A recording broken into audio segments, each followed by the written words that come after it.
Hi, everybody. First and foremost, I want to personally thank all of you for being here tonight. I also want to thank my friends and family who are here with me on this trip today, including my dad from California, so that was great. And I want to extend my thanks and gratitude to Julia and the Fly Foundation for letting me share my story with you tonight. Anyone who knows me will tell you that I'm a planner, and there's always a master plan for the next 5 to 10 years. My mom was a CPA and still teaches math, so before I went to college, she taught me how to set up a budget, and this saved me from eating ramen noodles. I had an in case of emergency fund, should the worst happen. But cancer isn't something that you plan for in your master plan. I was diagnosed with stage 4 Hodgkin lymphoma in 2016. Okay, I thought, not ideal, but this was just a minor setback. I developed a new master plan, working in standard chemotherapy treatment, and was on my way. Cancer wasn't a sadness to me. I wasn't angry. I was annoyed.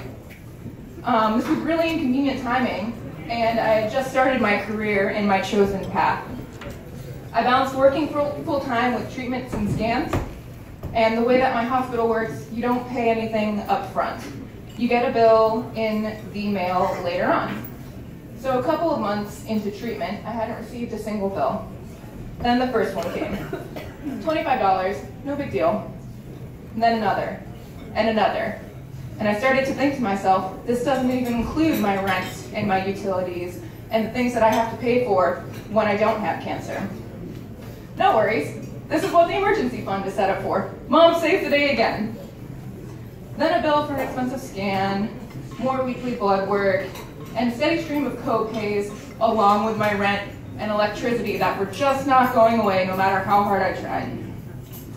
If that wasn't enough, I had just graduated law school in 2015, and my loans from that were starting to kick in, and let me tell you, those are not pretty. Soon, even my carefully planned emergency fund was depleted. It was then that my social worker introduced me to the Fly Foundation.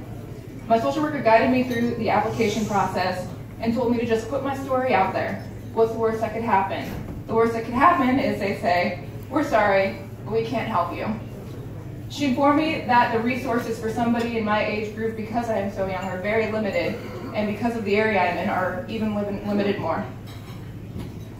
I was worried about receiving that with "we're sorry," but that didn't happen. Instead, I was greeted with Julia's kindness and compassion. She provided me with the good news that Fly Foundation had reviewed my application packet and would be able to help me by paying my rent for 2 months. Not only that, she took the time to care about me as an individual. For example, she noticed my birthday was 4 days away and wished me a happy birthday. That simple act meant a lot. It made me feel like just another normal person with a birthday coming up. I couldn't believe it. A complete stranger saw my need and offered me help immediately. People like you donated to this organization knowing the tremendous work that they do for young individuals. I didn't know how things could possibly get better. Then my midway treatment scan revealed that I was showing signs of full remission. Things were definitely on the up and up. Before I knew it, the 6 months of treatment were over, and my nurse and I were saying goodbye, and I told her I hoped to never see her again. She understood the feeling and hoped the same. I went back to working in the office full-time and made plans to take over the world again before my 30th birthday. But around week 3 post-treatment, my chest started to hurt. And by the end of week 4, I could barely walk without excruciating pain. And by the end of week 5 post-treatment, my doctors had informed me that my cancer had come back, or more accurately, had never fully left. As a planner, you can imagine my frustration. I had just reworked the master plan. It was exhausting. I didn't want to have to rework it again. Then it really hit me a little bit more.